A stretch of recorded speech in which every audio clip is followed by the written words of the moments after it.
Welcome back to Lawrence Explains Online Academic Tuition. So in this video, we are going to take a look at the second poem in the Power and Conflict collection on the GCSE English Literature paper. The poem is called London. It is written by William Blake. So as usual, with this poetry collection, what I'm going to do to begin with is I'm just going to give you a little bit of context in terms of the poet himself, his life, his works, and some of his influences, because that intellectual and historical backdrop is A, it's interesting, and B, it informs our perspective on Blake. So let's just have a look at this a little bit. So Blake himself was and is really one of the great minds in the history of English art, not only as a poet but also as a painter. I can't think of a more complete artist that I've come across, to be honest with you. Maybe a few musicians who are also very good writers, but he was such a complete artist and really a fascinating figure, truly fascinating figure. One of my favourite figures from art history, to be honest with you. So he was born in the 18th century, 1757. Died in 1827, lived a long, productive life. He made most of his money in life. He sort of earned his keep as an illustrator. So he was a very accomplished artist and a very accomplished illustrator. That's how he kind of earned his living. But as a poet and as a kind of more serious painter, he lived in relative obscurity in his lifetime. He wasn't really recognized for the great, brilliant and insightful mind that he had in his own lifetime. And I think simply for the reason he was just too advanced. And I'm going to show you a couple of examples of that in a moment. So we would now consider him to be he's in with the romantic crowd in terms of his time period. You could even call him a pre-romantic in the sense that he was writing before the 1800 to 1850 mark, which characterizes much of the kind of romantic content. If you want to break down on romanticism, you can find that in the previous video on Ozymandias. But I think his aesthetic and his perspectives are actually much more than kind of just in keeping with the romantic period. He really was he was a true visionary in terms of the types of concepts that he brought to bear in his art and his poetry. And yeah, we're going to look at some of these influences as time goes on. So just to give you a little bit of a bit of input into what his illustration was like. Obviously, this is a painting. It's not a self-portrait. It's a portrait of Blake in his slightly older years. I think he's in his 50s there. The original poem London. This is the original copy, which was, you can see the text here. This is his handwriting, and it was also illustrated by Blake himself. So I've actually got it's a version of the original. It's not the original, but it's this type of version where you have the painting and the illustration alongside the poetry. It's really, really beautiful. And it's a two-part collection, and I would actually really recommend getting hold of the full collection. I forget the name of the full collection, but if you look up London, William Blake, you find the collection. It's only quite short. They're only quite short collections, which is one of the things I quite like about the collection about Blake's work is you can dip in and out of it quite easily. Let's have a look now at, just to illustrate some of his paintings. I mean, this is one of his paintings. If you can imagine a man in the 1700s painting something like this, I mean, to me, this looks really 20th century. It looks like maybe something of early Salvador Dali, maybe João Miró, maybe even an early Picasso. Like, it looks really, really 20th century. You can imagine this type of image, this appearing in like a modern day graphic novel or something like that. And he was just so far advanced as an artist, as a thinker. Go and Google his paintings, because his paintings are absolutely brilliant. Wow, I'm already 5.5 minutes in. So this video is going to be a bit longer, but I just, really like Blake, so I wanted to give you a bit of input on him in the background. So there is some political stuff with Blake as well, which we're going to look into as we go through the poem itself. So let's just read through the poem first of all. So London by William Blake. I wander through each chartered street, near where the chartered Thames does flow, and mark in every face I meet marks of weakness, marks of woe. In every cry of every man, in every infant's cry of fear, in every voice, in every band, the mind-forged manacles I hear. How the chimney sweepers cry, every blackening church appalls, and the hapless soldier's sigh runs in blood down palace walls. But most through midnight streets I hear how the youthful harlot's curse blasts the newborn infant's tear and blights with plagues the marriage hearse. Okay, so first of all, let's just look at the frame of the poem. I wander through each chartered street. It's written in the first person, obviously, and that's the frame. Whether we take the narrator to be Blake himself, or we just take it to be some nebulous first-person narrator, doesn't make too much difference. I suspect the narrator is intended just as a basic, expression of Blake's voice. So that's who I would attribute it to, but in any case, it's a first-person narrator. I wander through each chartered street near where the chartered Thames does flow. So you might be asking or wondering, what's this chartered business all about? Chartered. So this is basically what this is bearing in mind we're in London of the 1700s, early 1800s. A chartered street, chartered house. These were houses and streets that had been officially recorded. So this is before, the modern day nation state and all of the controls, regulations, etc., etc.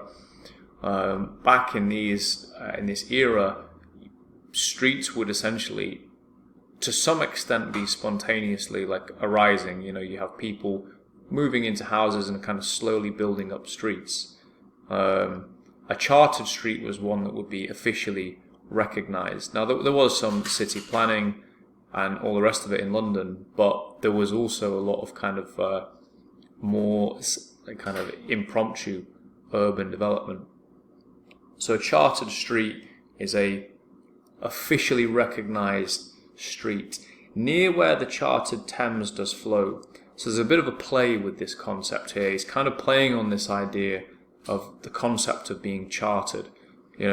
Obviously the Thames is the Thames. It precedes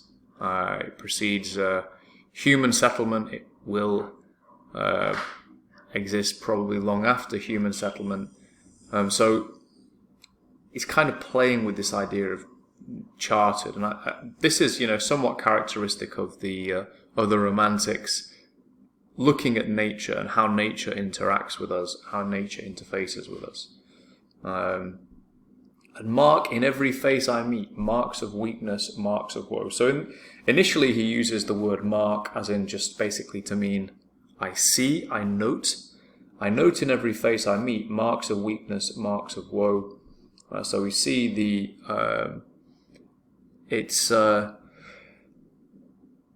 the repetition of the word mark here,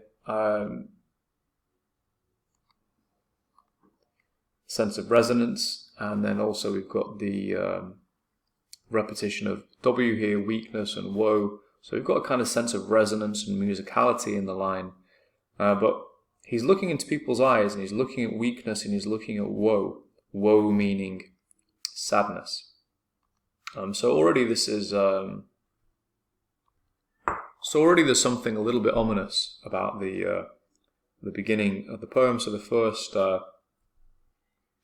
first stanza here. So, in every cry of every man, in every infant's cry of fear, in every voice, in every band, the mind-forged manacles I hear. So every cry of every man. So man's capitalized there. That's definitely a biblical reference. The concept of man as a capital. In every infant's cry of fear. Done the same with infant. And I think it's just connecting these two here. So cry, fear. There's a sense of, there's kind of a semantic field here of, it's upset. And in every voice, in every band, the mind-forged manacles I hear. So in every voice and every band just obviously means like a prohibition. The mind-forged manacles I hear. Okay, so in every person and in every official order, official mandate, whatever the case is, the mind-forged manacles I hear. Wow, what a phrase this is. So this is definitely a phrase I would wish to analyze in almost any breakdown of this poem. The mind-forged manacles. What is he talking about here? So first of all, what are manacles? Manacles are basically chains or handcuffs. And what's he talking about with mind forged? Well, forged means built, constructed. So the chains constructed in the mind, I hear. He's basically talking about society here, in the sense that he hears in an individual person's voice, in their thoughts, in their perspectives, and even at the higher level of official orders and edicts, mandates, bans, prohibitions, he can sense the way people are basically imprisoned within their own mind. And if you think about how law is upheld in a society, it is to a large extent limitations created within the minds of the citizenry. There are not enough police to limit, law and order, to create law and order purely by force. You just can't do it. There's just not enough police. And certainly not in the 1700s there weren't. So there's this kind of, one way of creating that is through, various means, education, religion, state, etc., etc. The mind-forged manacles, the kind of the limitations that we have within our own minds, which are obviously a necessary thing, and to a large extent a good thing. But he probably here is suggesting that this is going a little bit further. The mind-forged manacles, there's a sense of being imprisoned. And if you think about going back into the 1700s, the 1800s, people were kind of somewhat slavishly in thrall and in worship to the crown. You were subservient to the crown, and I think that is a theme here. So I don't think the mind forged manacles are I don't think they're seen as a positive. I think they're seen as a negative here. How the chimney sweepers cry, every blackening church appalls, and the hapless soldier's high sigh runs in blood down palace walls. Okay, so the chimney sweepers cry. And I think we probably know what a chimney sweep is. They were young children who, unbelievably actually, were hired to clean these soot-filled, filthy, dangerous, narrow chimneys in middle-class houses. So it's almost unbelievable now. You'd have if you were a middle class person, an upper class person, you'd have, maybe a 4 or 5 year old, climbing up your chimney and sweeping out the soot, breathing in all of this horrendous carbon monoxide and soot and everything. Yeah, this was the norm. It's almost unbelievable for us to think now this was even remotely legal, but it was. And Blake, unlike many people at the time, was able just to use his own sense of what seemed right to denounce this. And this is definitely a denunciation here. The chimney sweeper's cry. The blackening church appalls. So the blackening church. The verb blackening, the sense that the church is somehow maybe making society darker in some way. The hapless soldier's sigh. Hapless means, basically you can't get a break, you can't get any luck. Runs in blood down palace walls. So there were numerous military campaigns going on at the point at which this poem was written. Specifically, there have been the wars in Austria, the wars in India, and also the American War of Independence as well. So there's really a lot happening, and the British military is involved in many different skirmishes, battles around the world. And here we have a kind of account of this. The hapless soldier's sigh runs in blood down palace walls. So it's very much like the sigh, the kind of resignation, almost depression of the soldier, and the blood running down the palace walls. There's a sense that the crown is responsible for this blood. The palace walls are stained in blood. That's a very nice phrase. And we have this kind of blending of sigh and then blood as well. We've kind of got this, it's called synesthesia. Synesthesia, let me see if I can spell that. Synesthesia, where you've got two different senses blurring into one. So sound and then the physical running of blood down the walls. So again, we've got a sense of denunciation of kind of various levels of society here. We've got one on, I would say, that's an economic, social level. That's a denunciation there, the chimney sweep. The church, a religious denunciation. The church, there's certainly plenty to be critical of the Anglican Church in this time period. Really did virtually nothing to deal with some of the ills at the time, and it was really more up to writers like Blake and later on Dickens to even bring some of these issues to the fore. We're living in very different times. Print writers were some of the few people who actually had the ability to bring some of these issues and real serious problems to the general populace. Blake didn't really, do that on any kind of a mass scale in his lifetime. That was much more Dickens. The hapless soldier's sigh. So we've gone from economic, social to religious, here to military, and shall we say political. So there's kind of multiple levels of denunciation in this third stanza here.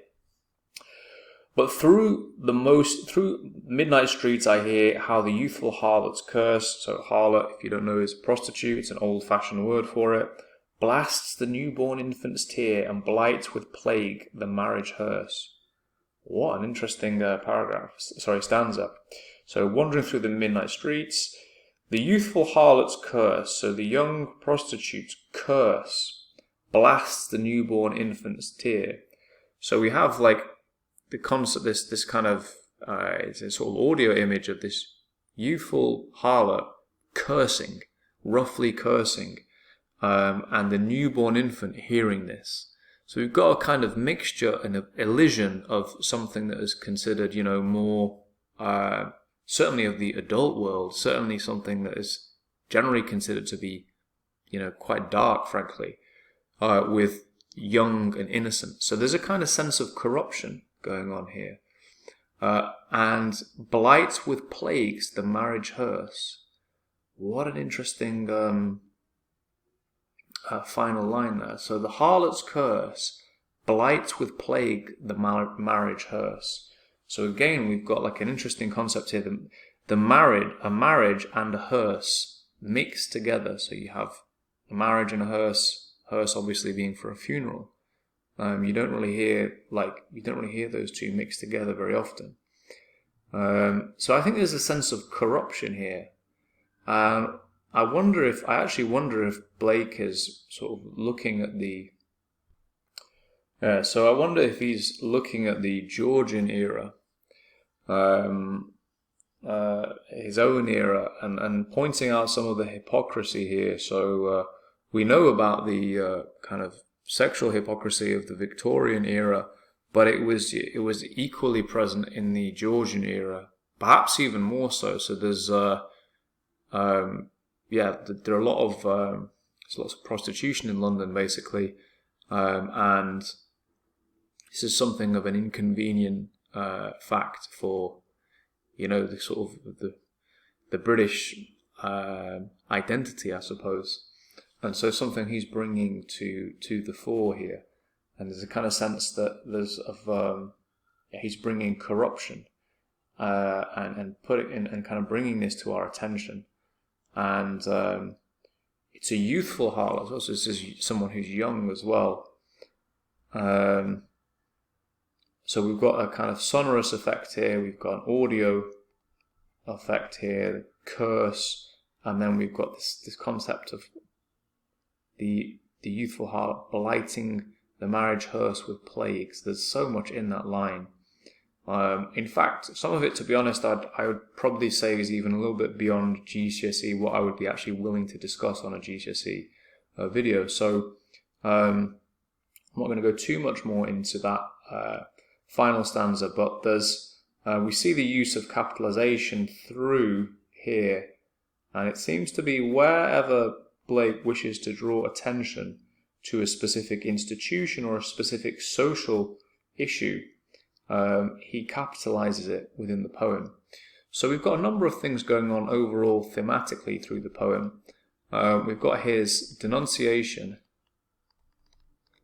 not only of the poverty and but more specifically the indifference to the poverty shown by the church, by the people of London, by the palace, by the royal authorities, and then also the kind of hypocrisy and the corruption as well of the values of the time as well. So this is a poem really of denunciation, and he manages to write this poem without it being really in any way depressing, and it's because that the denunciation seems to sort of contrast with this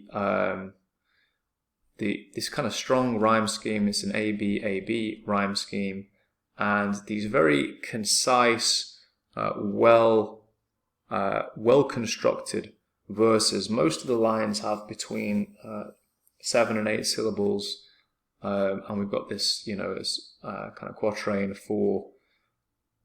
four stanzas of 4 lines. So it's a very structured poem. It's very rhythmical. It's very musical as well, and that seems to kind of, should we say, sweeten the medicine as far as delivering some quite critical messages and ideas through the poem. There's an element of kind of social realism, I think, in the poem as well.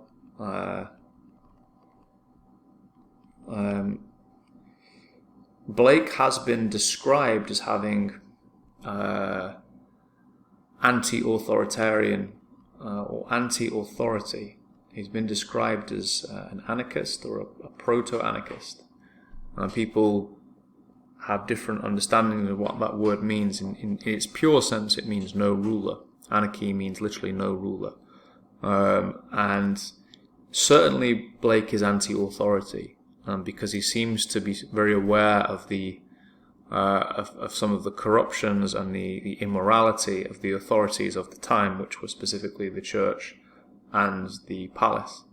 That's not to say that these institutions didn't achieve anything positive, but he is really pointing out the some of the kind of underside of Georgian society and these institutions at the time. Yeah, hopefully that's an overview for you of this poem. You may want to, go back over that, take some notes if you didn't take some notes already, because I've been through a lot of information there. It's probably quite a lot for you to take in. As I said in a previous video, we will look at, in another video, we're going to look at which poems you should be comparing to, to which poem. So that's something we'll do in a later video, but this poem does compare well to a number of other poems in the collection. So I will leave things there for you today. Enjoy the rest of your day, and I will catch you in the next video.